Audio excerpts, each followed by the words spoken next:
দেখি বাইরের দৃশ্যটা।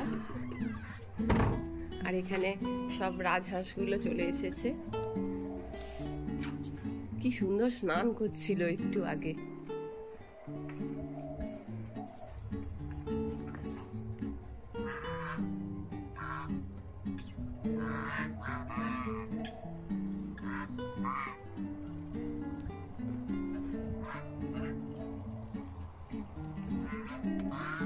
বিস্কিট খাবে নাকি?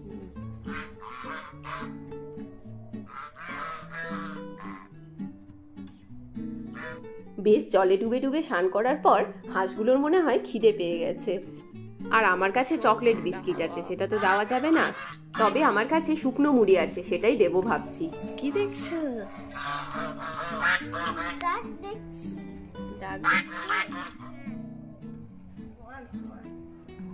ডাক না, এটা সোয়ান। তবে মুড়ি পেয়ে কিন্তু হাঁসগুলো ভীষণ খুশি। যতবারই এক মুঠো দু মুঠো করে মুড়ি দিচ্ছি, খেয়ে দিচ্ছে।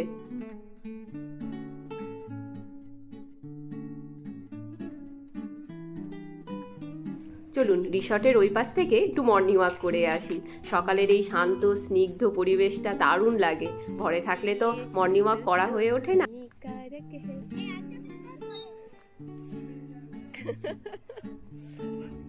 Very good morning to all of you.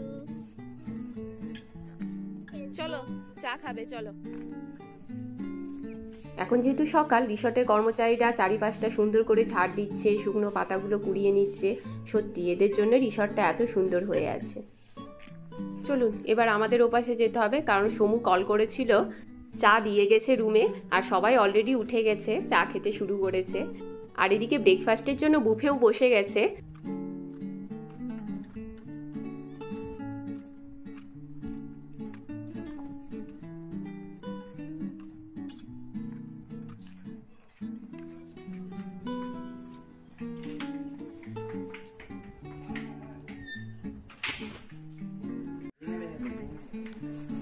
বাবা ঠান্ডা।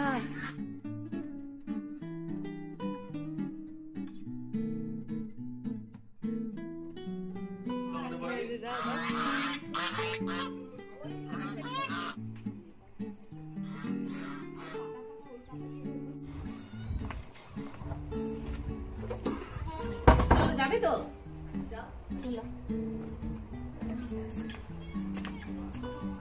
তো আগের ব্লগেই আমি বলেছিলাম আমরা আজকে যাব শঙ্করপুর। তারপর শঙ্করপুরে লাঞ্চ করে তমলুকের উদ্দেশ্যে রওনা দেব।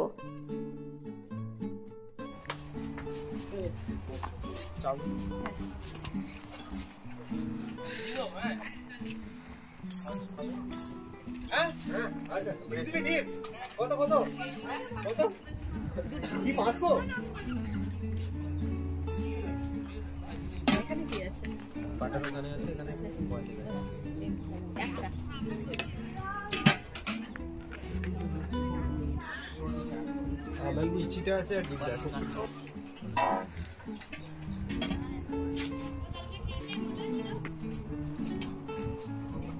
ওই তো বড়টা চলে। দইটা এখানে একটু দিন। এই অমলেটটা বানাচ্ছি।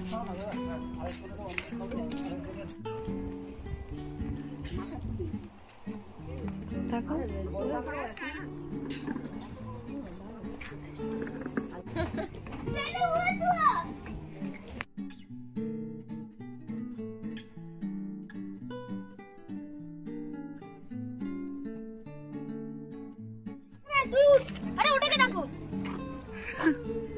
ড্রাইভার উঠে যাচ্ছে। তোকে ট্রেনের পাশে তুলি একটা, তুইও উঠে পড় না। ওর না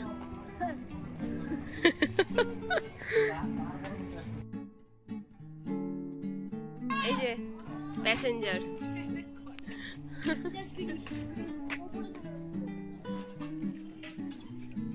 এইভাবে পড়ে।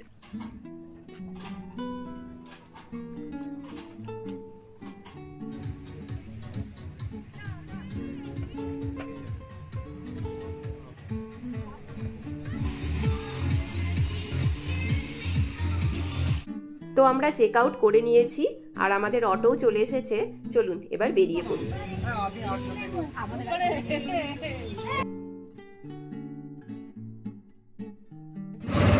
আমরা যাচ্ছি শঙ্করপুর। হ্যাঁ, শঙ্করপুর যাচ্ছি, তারপর ব্যাক টু বাড়ি। তাজপুর থেকে শঙ্করপুর যাওয়ার পথে এই মেরিন ড্রাইভটা কিন্তু ভীষণ সুন্দর। আমার ক্যামেরা রেডি ছিল না, তাই ভালো করে তুলতে পারলাম না।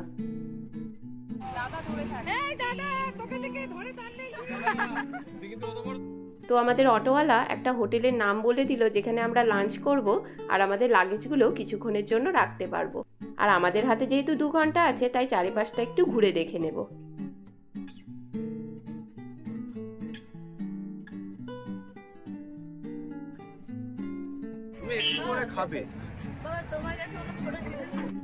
যেহেতু বাসে যাব, তাই আমার মনে হচ্ছিল যে দুপুরের লাঞ্চটা আমার না করলেই ভালো, কারণ বাসে উঠলে আবার প্রবলেম হতে পারে, গা গুলাতে পারে। তো সুমু আমাকে বলছিল তুমি একটু হলেও খেয়ে নি।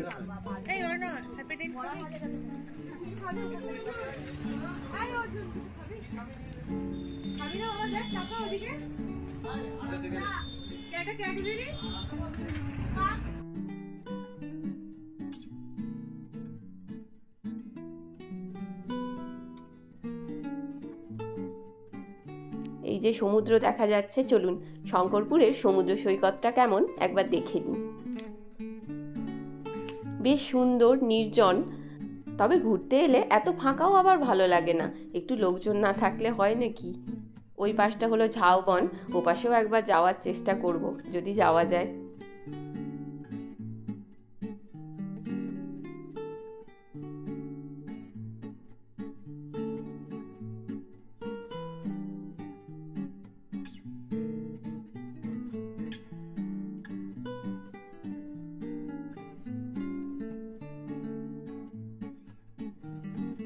তবে বসার জন্য এই ছোট ছোট ঘরগুলো কিন্তু বেশ সুন্দর করেছে।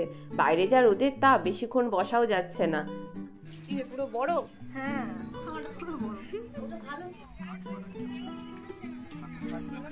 তারপরে ভাবলাম একটু কামরাঙ্গা মাখা কিনি।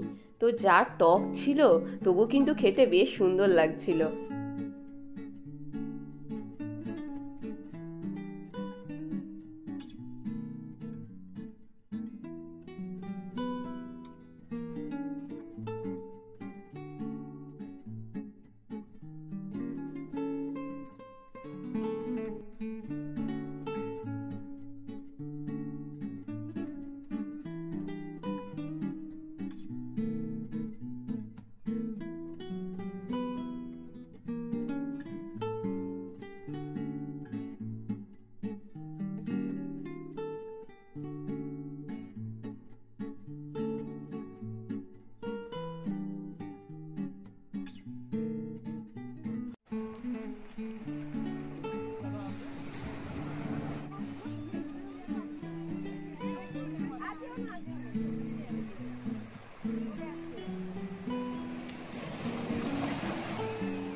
তো সমুদ্রের ধারে কিছুক্ষণ কাটানোর পর আমরা এবার যাব সেই ঝাউবনটার দিকে। এর আগে দীঘায় অনেকবারই এসেছি, কিন্তু ঝাউবনের দিকে আর যাওয়া হয়নি। অথচ বিয়ের পর যখন আসতাম তখন এই ঝাউবনগুলোতেই বেশি সময় কাটাতাম। তো এই ঝাউবন দেখে এত সুন্দর লাগছিল, এখানে পিকনিকও দারুণ করা হবে। বাচ্চাদের কিছু ফটোশ্যুট করে আমরাও দাঁড়িয়ে পড়লাম। বিয়ের পরপর যখন সমুর সাথে আসতাম মাঝে মাঝে দীঘা, তখন অনেক ফটোই ক্লিক করা আছে, তার মধ্যে একটা বোনের সাথেও আছে। তারপর আমরা সোজা গিয়ে লাঞ্চ করে নিলাম। আর লাঞ্চে ছিল খুব সিম্পল মেনু, পমফ্রেট ফ্রাই, ভোলা ফ্রাই আর ডাল ভাত তরকারি, যেমন থাকে আর কি।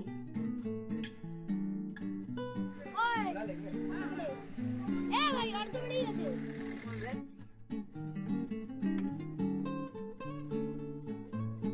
আমরা এবার ব্যাক টু হোম। দীঘা। এটা আর না না এখন বাড়ি যাবো। দীঘা থেকে তো দৌড়বো বাস। মনটা হেভি খারাপ, কিন্তু আবার হবে। আমরা 3 মুহূর্তে আবার এনজয় করব, আবার হবে। বাচ্চা পার্টি। হ্যালো, এবার হবে এবারে আমরা প্রথমে গেলাম ওল্ড দীঘা। ওল্ড দীঘায় সেইভাবে বাস না পাওয়ার জন্য আবার আমরা নিউ দীঘায় গেলাম। নিউ দীঘা থেকে যাওয়ার সময় এই জগন্নাথ মন্দিরটি এত সুন্দর লাগছিল বলার নেই। কোনোদিন অবশ্যই আসবো।